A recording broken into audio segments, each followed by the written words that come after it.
Wendy's has more than 6,500 locations across the globe, making it the third largest burger franchise in the world. Founded in 1969, today the company is worth billions and has become beloved by people all over the world who love their burgers and fries. But there are a few little-known facts about the chain that may surprise you. Frosty origins. There are plenty of classic menu items to choose from at Wendy's, like the tried-and-true Frosty. But did you know this creamy favorite has been around since Wendy's was first founded in 1969? According to the official Wendy's website, founder Dave Thomas wanted a dessert so thick you had to eat it with a spoon. And so the Frosty, conceived as a cross between a milkshake and soft-serve ice cream, was born. To keep the chocolate flavor from being too overwhelming, Thomas added vanilla to the recipe. The result was a sweet chocolate treat that perfectly complemented a hamburger. While this chocolate-vanilla combo was the default Frosty flavor for decades, the Vanilla Frosty launched in 2006. Unexpected success. When Wendy's was launched in 1969, there were just 5 items on the menu. Thomas didn't have great ambitions for the first restaurant he opened in Columbus, Ohio. He simply wanted a small local chain where his kids could work in the summer. Despite his modest expectations, Thomas soon found himself with a successful business.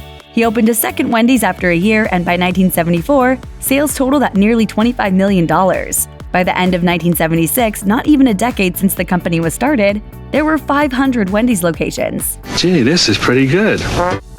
Famous face.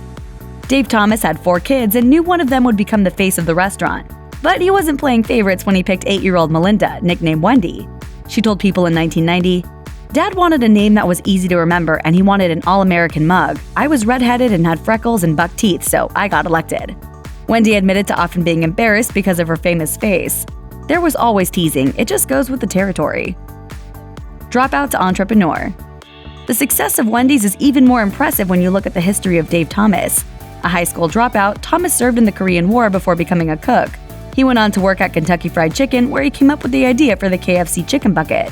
After climbing through the ranks, Thomas left the company in 1969 and founded Wendy's. The rest is history. After Wendy's became a success, a 61-year-old Thomas went back to school to earn his GED. He then founded the Dave Thomas Education Center to help other high school dropouts earn their GEDs as well. Value pioneer. Value menus have been standard at fast food restaurants for decades, but Wendy's was the first, launching the first value menu in 1989, nearly a decade before Burger King got on the value menu train in 1998. Denny Lynch, the senior VP of communications for Wendy's, explained why the company decided to offer menu items at a discounted price. At that time, all of the hamburger chains were going after each other, and it escalated to the point where we were seeing 99-cent Whoppers and Big Macs. We had the idea of, rather than selling one of our big items at 99 cents, creating a whole menu with 99-cent items. We wanted our customers to be able to make a full meal with these lower-priced items. Hip to be square. Wendy's is noted for the unusual shape of its hamburger patties. There's a good reason the patties are square instead of round. Thomas got the idea for the square patties from a Michigan restaurant called Kewpie Burger, which serves square-shaped patties. Thomas decided to incorporate these patties so customers could easily see the freshness of the meat.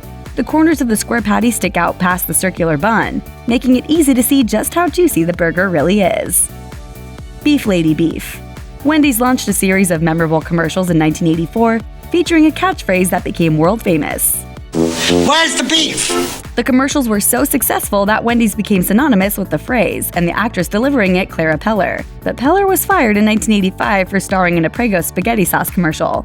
In the commercial, Peller announced that she had finally found the beef, angering Wendy's. A spokesperson for the chain said, "The commercial infers that Clara found the beef at somewhere other than Wendy's restaurants. Unfortunately, Clara's appearance in the ads makes it extremely difficult for her to serve as a credible spokesperson for our products." Limited breakfast. While Wendy's is one of the most successful fast food companies in the world, it's stuck to mainly serving lunch and dinner, unlike many of its competitors who have breakfast menus. Wendy's has experimented with breakfast menus in the past, but never experienced enough success to launch a permanent nationwide breakfast menu. CEO Emil Brolick told Bloomberg, "We have tested breakfast many times over the years, and we feel, as virtually the only large national chain that hasn't gotten into breakfast, it's very difficult to enter that space today and commit the kind of marketing resources that we feel would be necessary to really entrench ourselves successfully." While the restaurant does have a limited breakfast menu, it's only served in select locations. So if you're chowing down on Wendy's at sunrise, consider yourself lucky. Thanks for watching. Click the mashed icon to subscribe to our YouTube channel. Plus, check out all this cool stuff we know you'll love too.